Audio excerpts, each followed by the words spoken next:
귀한 찬양 감사합니다. 할렐루야. 아멘. 예배의 자리를 사모하며 이 새벽을 깨워 나오신 우리 성도님들의 마음 가운데에 하나님의 평안과 위로가 가득하시기를 소망합니다. 오늘 우리가 함께 보고 있는 본문 말씀의 내용은 유다의 신실하지 못한 지도자들에 대한 하나님의 해결책과 거짓 선지자들의 언행에 대해서 소개하고 있습니다. 먼저 1절 말씀에 내 목장의 양떼를 멸하며 흩어지게 하는 목자에게 화 있으리라고 기록하고 있는데요. 여기서 말하는 목자는 바로 이스라엘의 지도자를 가리킵니다. 특히 어떤 지도자요? 바로 이스라엘 백성을 우상 숭배와 타락으로 이끈 지도자입니다. 이러한 지도자에게 하나님께서 어떻게 하신다는 것입니까? 2절 후반부에 기록하고 있듯 보응하리라, 즉 그 죄의 값을 치르게 하신다라는 것이죠. 그 악한 행동에 대해 벌하겠다라는 것입니다. 저는 이 말씀을 포함하여 오늘의 본문 말씀을 준비하고 또 묵상하면서 소명과 사명에 대해서 한번 생각해 보았습니다. 소명과 사명, 또 사명과 소명, 교회 안에서 참 많이 듣게 되는 단어지요. 또 그만큼 헷갈리는 단어입니다. 제가 또 새벽에 나오신 분들께 벌꿀은 드리지 못하더라도 꿀팁을 드려야겠죠. 영어로 기억하시면 헷갈리시지 않을 것 같은데요. 소명은 콜링입니다. 사람이 하나님의 일을 하도록 하나님의 부르심을 받는 것이죠. 이에 반해 사명은 미션, 곧 맡겨진 임무로서 소명을 따르는 결단이라고 할 수 있습니다. 그래서 정리하면 소명이 하나님의 부르심이라면 사명은 소명을 감당하기 위해 순종하며 나아가는 믿음의 결단인 것입니다. 다시 말씀으로 돌아와서 1절과 2절에 나오는 목자가 누구라고요? 이스라엘의 지도자입니다. 이들은 제사장일 수 있고 선지자일 수 있고 왕일 수 있습니다. 대개는 왕을 의미합니다. 하나님께서는 이스라엘을 이끌 지도자로 왕을 세우셨습니다. 그 왕에게 있어 왕이라는 직책이 하나님의 부르심을 받은 소명이죠. 그렇다면 그 부르심에 따라 순종하는 사명의 삶, 곧 하나님의 말씀에 따라 이스라엘 백성들을 다스리고 또 하나님이 통치하시는 나라가 되도록 해야 하는데 그러지 못했다라는 것입니다. 그렇다면 이스라엘의 왕들은 무엇 때문에 하나님의 사명에 순종하지 못했을까요? 또 하나님께서는 왕과 더불어 선지자와 제사장들을 이스라엘의 영적 지도자로 세워주셨는데 왜 그들은 목자로서 직분을 소홀히 했을까요? 그 이유에는 여러 가지가 있겠지만 오늘 나누고 싶은 이유는 바로 그들의 교만함 때문입니다. 어떤 교만함이요? 하나님보다 더 높아지려고 하는 교만함이요. 예레미야 당시 거짓된 선지자들이 참으로 많이 있었습니다. 오늘 본문 말씀에서도 기록하고 있죠. 계속해서 말씀드리듯 왕을 포함한 선지자들과 제사장들은 백성들을 올바른 길로 인도해야 하는 그러한 영적인 지도자들이었습니다.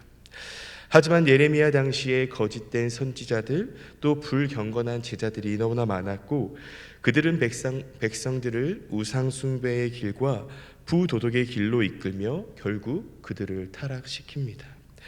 다시 말해 그들은 하나님의 말씀, 하나님의 메시지를 전하는 것이 아니라 백성이 듣기를 좋아하는 메시지를 전하며 백성들의 마음을 사로잡아 인기를 얻고 하나님의 뜻과 말씀에 어긋난 사역을 하고 있다라는 것입니다. 그들에게 하나님을 경외하는 마음은 찾아볼 수 없습니다. 오직 어떻게 하면 백성의 칭송을 들으며 어떻게 하면 인기를 얻을 수 있을지에 대해서만 생각하는 것이죠. 그러면서 자신들의 이익만을 바라는 모습을 볼 수 있습니다. 그러다가 결국 그들이 어떻게 된다라는 거예요? 하나님의 보응을 받게 되는 것이죠. 바로 그들의 교만함의 악행 때문에요. 그렇다면 성도 여러분, 오늘을 살아가고 있는 우리들의 모습은 어떻습니까? 사실 사람들은 가능하다면 특별한 자리, 더 좋은 자리, 더 높은 자리에 서기를 원합니다.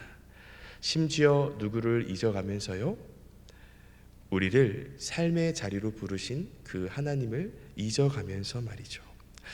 잠깐의 시간을 드리겠습니다.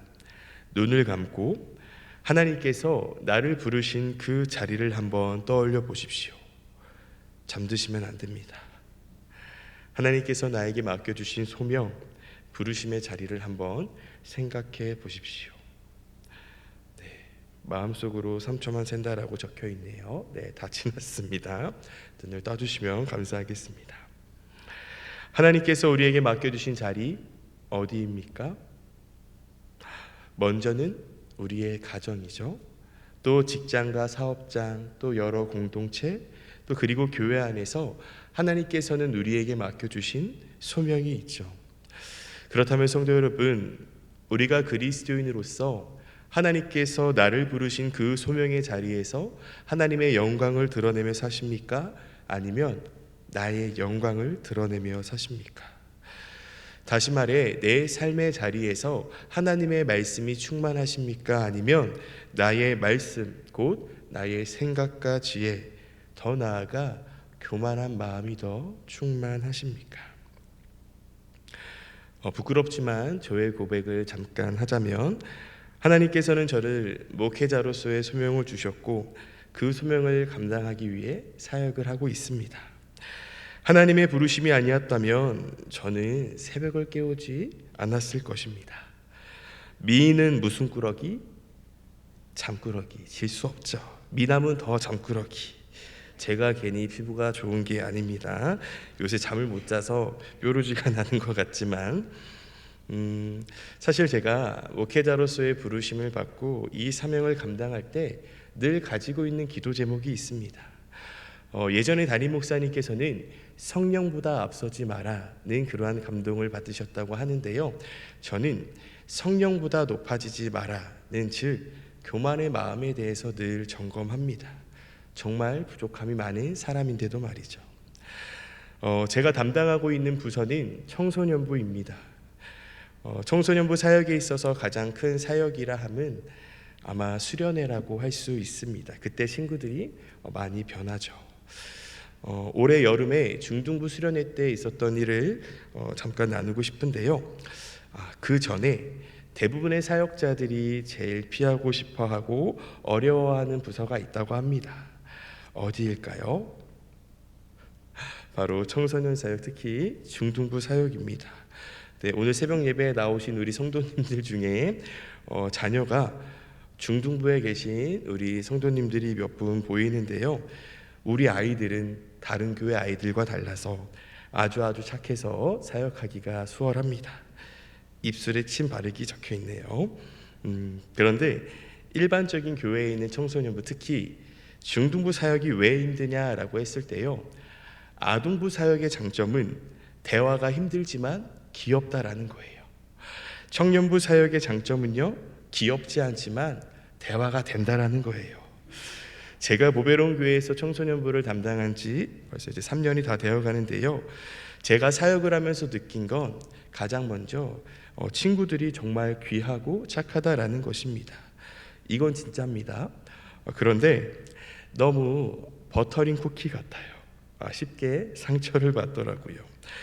또 청소년 사역이 힘든 점을 뽑으라면 우리 교회 아이들은 대놓고 자는 친구들은 없지만 잠을 자서 설교를 듣지 않고 또 질문을 해도 답이 잘 돌아오지 않습니다. 제가 새벽이나 수요 설교 때 몇 가지 웃음 포인트로 말씀을 드리는데요, 청소년부 설교 때는 정말 그 포인트가 하나도 들어가지 않을 때가 있습니다. 정말 감사하게도 우리 선생님들만 웃음이 터지시는데, 그런데 그 친구들이요, 이번 여름 수련회 때, 특히 중등부 여름 수련회 때 그 중학생 아이들이 말씀을 들으며 기도회를 시작하며 울기 시작하는 거예요. 또 어떤 중학교 1학년 여자친구는요, 본인도 기도하고 싶다고 기도회 때 찬양팀 반주를 안 해도 되냐라고 하더라고요. 그래서 그렇게 해라고 했습니다. 그때 제 안에 어떠한 마음이 있었냐? 솔직하게 이 모든 것이 다 주님의 터치이자 만지심인데 오늘 말씀과 기도회가 이분하게 잘했나? 등 교만의 마음이 조금씩 올라오기 시작하더라고요. 사실 그 친구들은요, 태초에 하나님이 천지를 창조하시니라는 말씀만 들어도 울 친구들이었는데 말이죠. 저는 그 교만을 느끼는 순간 바로 기도하며 회개했고 또 수련회를 진행하며 하나님보다 높아지려는 그러한 마음들을 점검했습니다.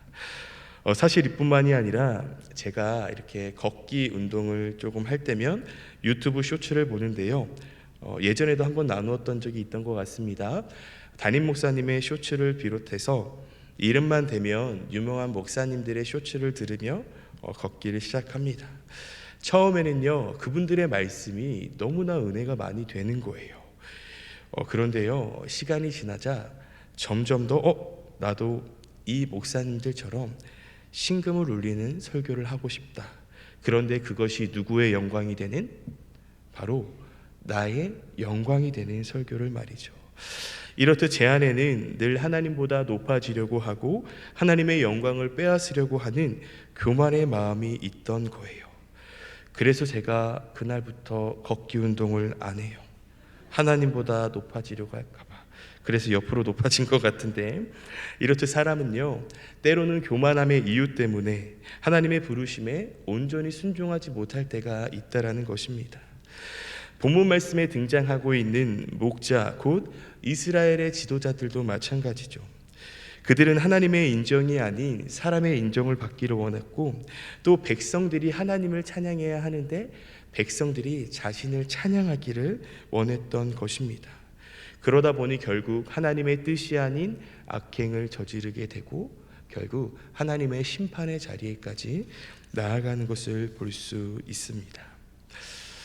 보배로운 성도 여러분, 우리가 살아가는 매일의 삶에서 하나님께서 나를 부르신 그 자리에서 맡겨주신 사명을 감당할 때 늘 나 자신의 마음을 한번 점검해 보시기 바랍니다. 그래서 하나님의 말씀에 따라 순종하는지 아니면 하나님의 말씀이 가려진 채 나의 영광과 유익을 위해서 살아가는지를 말이죠. 그리고 혹 내가 하나님께서 맡겨주신 일들을 감당하며 나아갈 때에 그 부르심에 온전히 순종하지 못했다면 빠르게 주님께로 돌이키며 주님의 도우심을 구하기를 소망합니다. 또 그러한 삶을 살아내기 위해서요, 늘 하나님의 말씀을 가까이 하시기를 바랍니다. 그렇기에 늘 하나님의 말씀을 내 소명과 사명의 기준으로 삼고 하나님이 기뻐하시는 삶을 다 살아내시기를 간절히 소망합니다. 또 이러한 삶을 살아낸 인물이 있죠. 바로 매일 새벽마다 나누고 있는 예레미야 선지자입니다. 그는 젊은 나이에 부름을 받았으며 그의 사역은 요시야 왕 13년에 시작을 해서 예루살렘이 회파될 때까지 계속되었는데 그 기간은 유다의 마지막 5 왕이 통치하던 기간이었습니다. 예레미야는 일평생 하나님의 말씀을 자신의 삶의 기준으로 삼고 살았던 사람입니다. 그런데요, 예레미야를 평가할 때 그를 대개 무엇의 선지자라고 이야기하죠? 그렇죠. 눈물의 선지자라고 평가합니다. 그래서 우리 주변에 눈물이 많으신 성도님들을 보면 예레미야라는 이러한 별명을 붙여드리기도 하죠. 그렇다면 예레미야가 왜 눈물의 선지자라는 별명을 가지게 되었을까요? 성도님들께서 너무나 잘 알다시피 자기 백성을 벌하지 않을 수 없는 하나님과 깨닫지 못하는 그 백성들 사이에 서서 안타까운 마음으로 눈물을 흘리며 예언을 할 수밖에 없었기 때문입니다. 예레미야 9장 1절의 말씀입니다. 어찌하면 내 머리는 물이 되고 내 눈은 눈물 근원이 됐고 죽임을 당한 딸 내 백성을 위하여 주야로 울리로다. 아멘. 이렇듯 예레미야는 눈물의 선지자로서의 삶을 살아가게 됩니다. 성도 여러분, 우리가 여기서 기억해야 하는 건 하나님의 부르심에 순종하는 삶이요, 때로는 눈물의 삶일 수도 있다라는 거예요. 뿐만 아니라 더 나아가 고난의 삶일 수도 있다라는 것입니다. 새벽마다 계속 나누고 있고 또 앞으로도 계속해서 나누겠지만 예레미야가 당한 고난은 상당합니다. 때로는 가족과 또 동네 사람들에게 배척을 받아야 했고 매를 맞고 감금을 당하기도 했으며 또 옥에 갇히는 순환도 경험하게 됩니다. 뿐만 아니라 동족을 배반하고 선동하고 탈주했다는 비난과 음해를 받고 구덩이에 갇히게 됩니다. 이 외에도 여러 고난을 당하게 됩니다. 성도 여러분, 예레미야가 무슨 잘못을 하였기에 이러한 고난을 당하게 되는 것입니까? 그는 하나님의 말씀에 따라 그 백성들에게 메시지를 전한 것밖에 없습니다. 다시 말해 하나님의 부르심에 순종한 것밖에 없습니다. 그런데 하나님의 말씀에 순종한 그에게 돌아온 것이 무엇이었나요? 돈이요? 명예요? 권력이요? 아니요. 멸시와 천대, 또 괴롭힘과 매맞음, 고난이었습니다. 성도 여러분, 계속해서 말씀드리고 있지만 우리가 이것을 통해서 기억해야 할 것은 하나님의 말씀에 순종하는 삶에는 때로는 고난이 동반될 수 있다라는 것입니다. 사실 솔직히 우리끼리의 이야기지만요, 하나님, 제가 이 정도 하나님의 말씀에 순종했으니 하나님께서는 적어도 이 정도는 주셔야죠. 하나님, 제가 이 정도까지 하나님의 말씀에 따라 살아갔으니 남편이 승진하고 자녀가 잘 되는 축복, 형통의 복을 주셔야죠 라고 생각하시지 않습니까? 네, 또 저만 그렇게 생각했나 봅니다. 사랑하는 성도 여러분, 계속해서 말씀드리듯 오늘 말씀을 통해서 우리가 더 기억해야 할 것은 하나님의 말씀에 따라 순종하는 삶, 하나님의 부르심에 순종하며 나아갈 때 고난이 찾아온다라는 거예요. 하지만 그때 더 기억해야 할 것은 무엇이냐? 그 고난을 통해 하나님의 말씀을 더 붙들고 하나님과 더 가까워진다면 그것이 진정한 형통의 복이자 은혜라는 것입니다. 요셉을 한번 떠올려 보십시오. 요셉의 생애 너무나 잘 알고 계시죠? 창세기 39장의 말씀을 보면 감옥에 있는 요셉이 형통하다라고 기록하고 있습니다. 정확하게는 여호와께서 그를 범사에 형통하게 하셨다라고 기록하고 있습니다. 여러분, 감옥에 있는 것이 형통한 것입니까? 형통은 내가 제일 잘 나가, 모든 것이 다 승승장구한 것이 아닙니까? 그런데 어떻게 성경에서는 감옥에 갇힌 그 요셉을 형통하다라고 할 수 있을까요? 세상의 형통은요, 내가 제일 잘 나가겠지만 영적인 형통은 내가 제일 친해요. 누구와요? 하나님이요. 어제 다니엘 기도회 때 김은호 목사님께서도 말씀하셨죠. 나에게 찾아온 고난을 통해 하나님의 말씀을 더 붙들고 하나님과 더 가까워진다면 그것이 진정한 은혜다라고요. 또 그것이 세상의 사람들은 경험할 수 없는, 오직 하나님을 믿는 사람만이 느낄 수 있는 신비입니다. 형통의 복이죠. 고난이 내게 유익이 된다라는 사실을요. 그러니 우리에게 찾아온 그 고난과 그 여러 가지 어려움 앞에 너무 크게 좌절하거나 실망하지 마시기 바랍니다. 이유 없는 고난은 없습니다. 이유 없는 고난에 대해서도 더 나누고 싶지만 시간 관계상 오늘은 여기까지만 나누겠습니다. 말씀을 정리하겠습니다. 하나님께서는 우리 한 사람 한 사람을 각자의 삶의 자리로 부르셨습니다. 또 우리는 그 하나님의 부르심의 자리에 순종하며 살아가야 합니다. 그것이 예배자의 삶이든 부모로서의 삶이든 자녀로서의 삶이든 또 여러 공동체에서 담당한 삶을 말이죠. 무엇을 의지해서요? 하나님의 말씀을 의지해서요. 또 하나님보다 높아지려는 고난의 마음이 아니라 늘 겸손의 마음을 품고 말이죠. 그런데 그 삶을 감당할 때 우리에게 고난이 찾아올 수 있습니다. 하지만 그때 절대 삶을 포기하거나 좌절하지 마시고 고난의 때에 더욱 하나님과 친밀해지시는 기회로 삼으시기를 바랍니다. 그래서 우리에게 찾아온 그 고난 앞에 두려워하지 마시고 고난이 내게 유익입니다 라는 고백의 자리까지 나아가 평생 하나님이 맡겨주신 소명과 사명에 충성을 다하시기를 소망합니다. 그래서 하나님께 칭찬받는 모든 성도님들이 다 되시기를 간절히 소망합니다. 그리고 이미 충분히 잘하고 계십니다. 함께 기도하겠습니다. 하나님, 오늘은 예레미야 23장의 말씀을 나누었습니다. 함께 나눈 말씀을 기억하며 하나님께서 나에게 맡겨주신 소명과 사명을 잘 감당하게 하시고 때로는 그 삶을 감당할 때 고난이 찾아올 수 있습니다.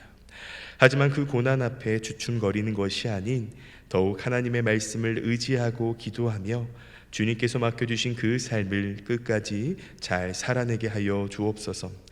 또 우리의 힘으로는 불가하오니 우리를 곁에서 도와주시는 보혜사 성령 하나님을 보내주옵소서. 주님, 이번 주 목요일 수능을 보는 수험생 친구들을 위해 간절히 기도합니다. 수험생 친구들의 마음을 주님께서 어루만져 주셔서 불안과 근심, 초조가 다 사라지고 주님이 주시는 평안과 담대함의 마음을 가지고 끝까지 시험을 잘 준비하여 보게 하옵소서. 또 시험의 결과로 인해 하나님을 향한 믿음이 흔들리지 않게 하여 주시고 또 하나님께 돌아와야 하는 자녀도 주님께로 꼭 돌아오게 하여 주옵소서. 주님, 드려진 예물을 위해 기도합니다. 주님께 시간의 예물과 물질의 예물을 드린 손길을 기억하여 주시고 기쁘게 받아 주옵소서. 감사합니다. 사랑이 많으신 우리 구주 예수님의 이름으로 기도합니다. 아멘.